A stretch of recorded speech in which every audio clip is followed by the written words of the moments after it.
How I Became a Ghost, a Choctaw Trail of Tears story by Tingle. Chapter 12, Disappearing Daughter. I had never seen anybody as sad as Ruth and Gabe were that morning. Nobody said a word. Ruth knelt on the ground and wrapped Nita in her blanket. Gabe helped her to her feet, and Ruth took the first step, carrying her little girl's body. Gabe clung to her arm as if he was afraid of falling. The woman followed, and the walk began. I'd never seen a parent lose a child before.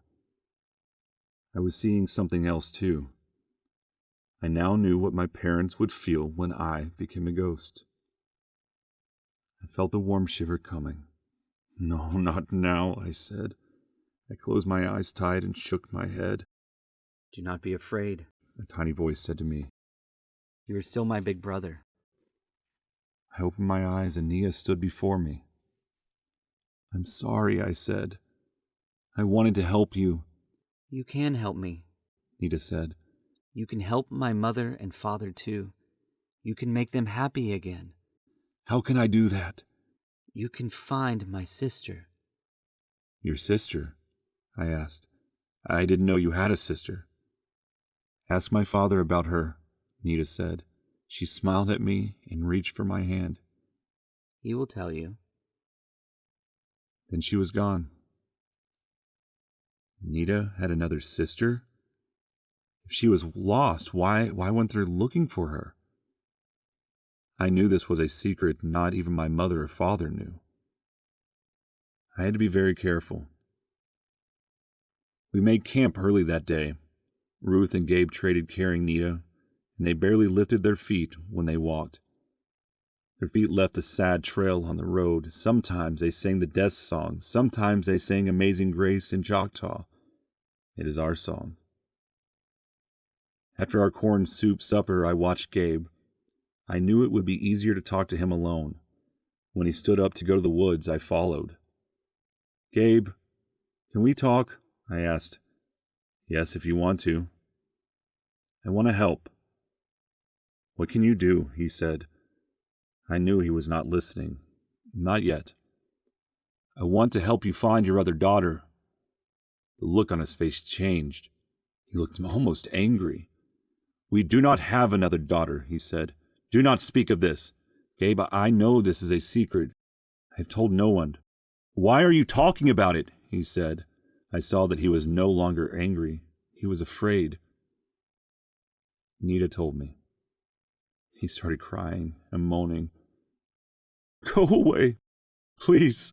I want to help," I said. "Nita told me about her. Gabe, I have a secret too. This is a secret my mother and father do not know." "What is your secret?" "I will be a ghost," I told him. "Soon, I think." Gabe grabbed my shoulder. He turned me around and looked me in the eyes. "I'm listening," he said. "I see ghosts. They tell me things. Nita came to me this morning after she died. She wants me to find her sister. She wants you to be happy again." "Nita told you this?" "Yes. I cannot talk to you about Nita's sister. Not yet. I need to ask Ruth. Then maybe we can talk." "What can I tell Nita?" I asked. "You know she won't let this go." For the first time since Nita died and became a ghost, Gabe smiled. His body shook and his eyes filled with tears, but he was smiling. "You're right," he said. "She is a determined little girl. Tonight we can talk. All of us. Your family, too. Okay. Gabe, I miss her, too." He patted me on the shoulder and we walked back to camp. I couldn't stop myself from listening as he spoke to Ruth. No, we cannot do this," Ruth said. He pulled her close and they spoke in whispers, till Ruth looked at me with a question in her eyes. The wind blew strong that day.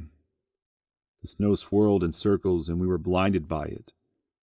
As I walked, I looked to my feet and pulled a blanket over my head. If I walk off the road, I'll bump into a tree, I thought. That's how I will know I'm off the road. When you cannot see, your mind tells strange stories. Maybe that's how it happens, I thought. That is how I become a ghost. I bump into a tree and icicles fall all around me. I slip and fall. Then one long dagger icicle waits for its turn to fall. Everybody in the world stares at that one giant icicle. They hold their breath. I look at that icicle too. I realize I am lying right under it. No, I whisper. The icicle responds. It shakes, but it keeps everybody waiting. It is a very cruel icicle. Anybody can see that. Then, as if it has nothing better to do, the icicle falls. I close my eyes. The icicle stabs me in the heart. No! I shout. I was in the real world. Isaac, my father said, grabbing me. Are you okay? Yes. I just had a bad dream while I was walking. That's okay, he said. I've been having bad walking dreams all day too. Stay strong. This will be over soon. Not until I'm a ghost, I thought. But I couldn't tell him that. Not yet.